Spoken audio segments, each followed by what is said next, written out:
جو میزائل اور جو فوجی ذخائر ہیں ان کو پھر بھرنے کے لیے درکار ہوں گے، کیونکہ بعض خبروں کے مطابق اپنے نصف تقریباً میزائلوں کا ذخیرہ امریکہ اب تک ایران پر استعمال کر چکا ہے۔ لیکن امریکی سینٹرز کا سوال رقم نہیں ہے، وہ پوچھ رہے ہیں کہ اس جنگ سے نکلنے کا راستہ یا حقیقی مقصد کیا ہے۔ یعنی کہ سوال ان کا یہ تھا کہ ٹھیک ہے ہم آپ کو اگر فرض کریں 90 بلین دے دیتے ہیں تو کیا اس سے جنگ ختم ہو جائے گی؟ جس کا جواب شاید امریکی جو وزیر دفاع ہیں ان کے پاس نہیں تھا۔ تازہ امریکی انٹیلیجنس جائزوں کے مطابق موجودہ جو نوعیت کے مزید حملوں سے بھی ایران کے جو مذاکراتی مطالبات ہیں انہیں نمایاں طور پر تبدیل کرنے کا یا ان کے تبدیل ہونے کا امکان انتہائی کم دکھائی دیتا ہے۔ اس وقت امریکہ کے سامنے پھر ہمیں 3 راستے دکھائی دیتے ہیں کہ غیر معینہ مدت تک وہ بمباری کرتا رہے، جو یقیناً مہنگی اور غیر فیصلہ کن ہوگی۔ اب تک اگر وہ 37.5 بلین کہہ رہا ہے، وہ آلریڈی جھونک چکا ہے جنگ میں، 90 بلین اور درکار ہیں، تو یہ معاملہ تو کبھی ختم نہیں ہوگا۔ ظاہر ہے کہ ایران بظاہر ہمیں ہتھیار ڈالتا دکھائی نہیں دیتا اور امریکہ بھی ہتھیار ڈالتا دکھائی نہیں دے رہا، تو پھر پہلا جو آپشن ہے کہ آپ مستقل بمباری کرتے رہیں، یہ بہت مہنگا اور یقیناً نتیجہ خیز ثابت نہیں ہوگا فی الحال تک کے جو بھی صورتحال ہے مڈل ایسٹ کی اس کے مطابق۔ دوسرا آپشن ہے زمینی جنگ، جو خونریز ہوگی یقیناً، اور اس سے امریکہ مزید یہ نہیں چاہے گا کہ اس کی مزید فوجی ضائع ہوں، اس کو دوسروں کی جانوں سے تو کوئی پرواہ نہیں ہے، دوسرے ملک کے لوگ مرتے رہیں لاکھوں کی تعداد میں بھی تو امریکہ کو کوئی فرق نہیں پڑتا، لیکن اپنا ایک فوجی بھی اگر مر جائے تو امریکہ کے لیے بہت بڑا مسئلہ بن جاتا ہے۔ زمینی جنگ کا امکان اس لیے مجھے بظاہر کچھ دکھائی نہیں دیتا۔ یہاں پھر ایک ایسا سمجھوتا ہے جس میں ایران کو بھی کچھ حاصل ہو یا کچھ لو کچھ دو کی بنیاد پر آپ ایک سمجھوتا کر لیتے ہیں۔ جو تیسرا اور آخری راستہ ہے یہ ٹرمپ کے لیے سیاسی طور پر یقیناً بہت مشکل ہوگا، کیونکہ پہلا جو ایگریمنٹ کیا گیا تھا اس کے جب ہوا تو اس کے بعد بھی بہت سے لوگوں نے اسے امریکہ کی شکست تعبیر کیا تھا، اور خصوصاً اندرونی طور پر ٹرمپ کے لیے سیاسی خفت کا انہیں سامنا کرنا پڑا تھا۔ مگر اس تیسرے راستے کے بغیر اس جنگ کا خاتمہ اس وقت ممکن دکھائی نہیں دیتا ہے۔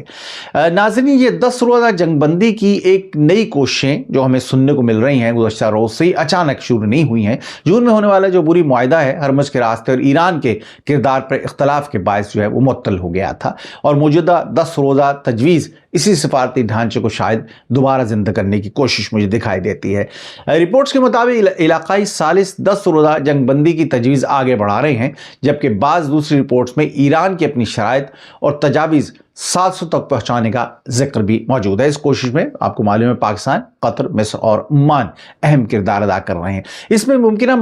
مڈل کوریڈور کا بھی ذکر کیا گیا ہے، یعنی ایرانی ساحلی اور عمانی راستے کے درمیان ایک ایسا انتظام جسے دونوں فریق قبول کر سکیں، اگرچہ اس کی مکمل اور باضابطہ جو دستاویز ہے اب تک سامنے نہیں آئی ہے۔ لیکن اہم ترین بات یہ ہے کہ نہ امریکہ نے اور نہ ایران نے اس تجویز کو بھی باضابطہ طور پر قبول کیا ہے۔ امریکی وزیر خارجہ مارکو روبیو بھی کہتے ہیں کہ واشنگٹن مذاکرات کے لیے تیار ہے، مگر ان کا الزام ہے کہ تہران ابھی سنجیدہ نہیں ہے، یعنی سفارتی دروازہ بند نہیں ہے، مگر دونوں چاہتے ہیں کہ دوسرا فریق پہلے کمزور ہو کر اس دروازے سے داخل ہو۔ 21 جولائی کو ایرانی وزیر داخلہ اسکندر مومنی کی اسلام آباد میں وزیر اعظم شہباز شریف اور فیلڈ مارشل عاصم منیر سے ملاقاتیں یہ ظاہر کرتی ہیں کہ تہران نے بھی پاکستان کا سفارتی چینل ابھی بند نہیں کیا ہے۔ اب جو تازہ ترین ڈیٹا ہم دیکھ رہے ہیں اس وقت آبنہ ہرمز کا، اس کے مطابق منگل کے دن صرف 3 تجارتی جہاز آبنہ ہرمز سے گزرے تھے، اور اس میں کوئی بھی بڑا LNG یا خام تیل کا ٹینکر نہیں تھا، اور تجارتی راستہ عملی طور پر ہمیں اس وقت مفلوج دکھائی دیتا ہے، جس سے اس کشیدگی کے دوران جو برنٹ خام کا جو کروڈ آئل ہے اس کی تقریباً پرائسز $94.25 فی بیرل تک پہنچ چکی ہیں۔ بات صرف اب ہرمز کی نہیں رہی۔ حوثی دھمکیوں کے بعد سعودی خام تیل لے جانے والے 3 ٹینکرز نے بحیرہ احمر میں یو ٹرن لے کر نہر سوئز کا راستہ بھی اختیار کیا۔ گزشتہ روز کی یہ لیٹ نائٹ کی یہ خبر تھی، اور حوثیوں کی اس دھمکی نے سعودی عرب کے متبادل بحری راستے کو بھی شدید خطرے میں ڈال دیا ہے۔ اب اس جنگ کا سب سے خطرناک موڑ پک ایکس ماؤنٹین کے نام سے معروف جو زیر زمین مقام ہے، اس پر امریکی حملے کی، بلکہ شدید حملے کی دھمکی ہے جو ٹرمپ نے دی، جہاں ایران کے مبینہ طور پر جدید ایٹمی سینٹریفیوجز اور افزودگی کا کام جاری رکھے رکھے ہوئے ہیں جو ریئیکٹرز ہیں وہاں پر، اور ٹرمپ نے کا یہ کہنا ہے کہ امریکہ اس علاقے کو بہت جلد اور شدید نشانہ بنا سکتا ہے، اگرچہ انہوں نے خود اعتراف کیا ہے کہ اصل سوال وہاں ایٹمی مواد کی موجودگی کا ہے۔ مگر اسی وقت اے پی کے مطابق جو 2 باخبر ذرائع ہیں ان کا یہ کہنا ہے کہ ٹرمپ نے 30 سالہ سول نیوکلیئر معاہدے کی منظوری بھی دے دی ہے، جو مشترکہ جائزہ اور مزید منظوری کے بعد مستقبل میں سعودی سرزمین پر جو یورینیم کی افزودگی کا ہے اس کا راستہ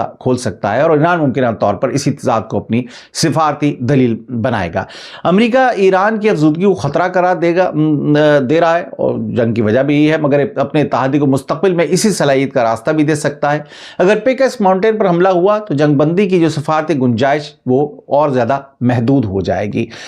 پاکستان اس سارے معاملے میں ایک اہم ثالث ہے، لیکن وہ مکمل طور پر غیر جانبدار نہیں ہے۔ پاکستان سعودی عرب کا دفاعی شراکت دار ہے، جیسے کہ آپ کو معلوم ہی ہوگا، جبکہ کویت کے ساتھ بھی وسیع دفاعی تعاون پر بات چیت جاری ہے۔ اس کا ذکر میں آپ نے گزشتہ پروگرام میں بھی کیا تھا، اور دفتر خارجہ کے حالیہ بیانات سے یہ واضح ہے کہ پاکستان اپنے جہازوں اور بحری مفادات کے دفاع کے لیے طاقت کے استعمال کا حق محفوظ رکھتا ہے، لیکن اسلام آباد کے کوئی اس دفاعی موقف اور ایران کے خلاف کسی جاہرانہ فوجی اتحاد میں شمولیت کے درمیان واضح فرق جو ہے وہ برقرار رکھنا ہوگا، اور یہی فرق پاکستان کی جو ثالثی کی ساکھ ہے اسے محفوظ رکھ سکتا ہے۔ اب پروگرام کے آخر میں ہمیشہ اپنا انفلٹرڈ فیصلہ اور کچھ 4 پیشن گوئیاں آپ کہہ لیجئے، یا 4 مستقبل کے جو میں سمجھتا ہوں کہ نقشے بن پائیں گے، اس کے بارے میں بات کرتا ہوں۔ میری پہلی پیشن گوئی اس حوالے سے یہ ہے کہ امریکہ فوری طور پر بمباری بند نہیں کرے گا، وہ جنگ بندی سے پہلے کچھ مزید نمایاں حملے کر کے جو 18 فوجی ہلاکتیں اس کی ہوئی ہیں اس کا جواب دینے کا ظاہر کہ دعویٰ کرے گا انٹرنلی، اس کے لیے بڑا ضروری ہے وہ کہہ سکے کہ جی میں نے اپنے 18 فوجیوں کے بدلے میں یہ بدلہ لے لیا ایران سے۔ دوسری پیشن گوئی کہ ایران 10 روزہ وقفے کو مکمل رد نہیں کرے گا، لیکن ہرمز پر کسی سیکیورٹی، انتظامی یا مالی کردار کی ضمانت مانگے گا، جہاں تک میں سمجھتا ہوں۔ تیسری پیشن گوئی ہے کہ اگر پیکس ماؤنٹین یا کسی بڑے امریکی اڈے پر نیا حملہ ہوا تو جنگ بندی کا امکان 23 سے کم ہوگا، اور عالمی تیل کی جو قیمتیں ہیں اس میں ایک بار پھر شدید اضافہ ہو سکتا ہے۔ اور چوتھی اور آخری پیشن گوئی میری کہ کسی تیسرے فریق حوثیوں یا کسی علاقائی محاذ کی غیر متوقع کارروائی امریکی ایران سمجھوتے کو ناکام بنا سکتی ہے۔ اس سلسلے میں پاکستان، قطر، مصر اور عمان کا جو 10 روزہ منصوبہ ہے وہ مکمل امن معاہدہ یقیناً نہیں ہے، بلکہ دونوں طاقتوں کو واضح شکست تسلیم کیے بغیر جنگ سے نکلنے کا ایک ممکنہ ایگزٹ ریمپ جو ہے وہ فراہم کرتا ہے۔ امریکہ کے پاس جنگ رکھنے کی طاقت ہے، ایران کے پاس تکلیف دہ بنانے کی صلاحیت ہے، مگر دونوں کے پاس اسے باعزت طریقے سے ختم کرنے کا کوئی بھی واضح راستہ موجود نہیں ہے، کوئی ایگزٹ اسٹریٹجی نہیں ہے۔ پاکستان اس وقت امن کے اہم سفارتی دروازوں میں سے ایک دروازہ بن چکا ہے، اور کیا یہ 10 روزہ جنگ بندی وہ راستہ بن سکتی ہے، یا صرف اگلی بڑی جنگ سے پہلے 10 دن کی ایک خاموشی ہوگی اور پھر دوبارہ سے ایک نئی جنگ شروع ہو جائے گی؟ اس پہ کمنٹ ضرور دیجیے گا کمنٹ سیکشن کے اندر اس ویڈیو کے نیچے، اور پروگرام اگر پسند آیا تو برائے مہربانی اسے چینل کو سبسکرائب کیجیے، اور اپنے دوستوں ذاکربا کے ساتھ بھی میرے اس پروگرام کو شیئر کیجیے گا۔ زندگی رہی تو بہت جلد میں ایک نئے پروگرام کے ساتھ آپ خدمت میں حاضر ہوں گا۔ آپ دیکھ رہے تھے فرحان اسلم انفلٹرڈ، میں برطانیہ میں رہتا ہوں، 30 برس سے صحافت کے شعبے سے وابستہ ہوں۔ میرے بارے میں جاننا چاہیں تو میری ویب سائٹ farhanaslam.com پہ تشریف لے جائیے۔ اس کے ساتھ مجھے اجازت دیجیے، بہت جلد ملاقات ہوگی، اپنا بہت خیال رکھیے گا، فی امان اللہ۔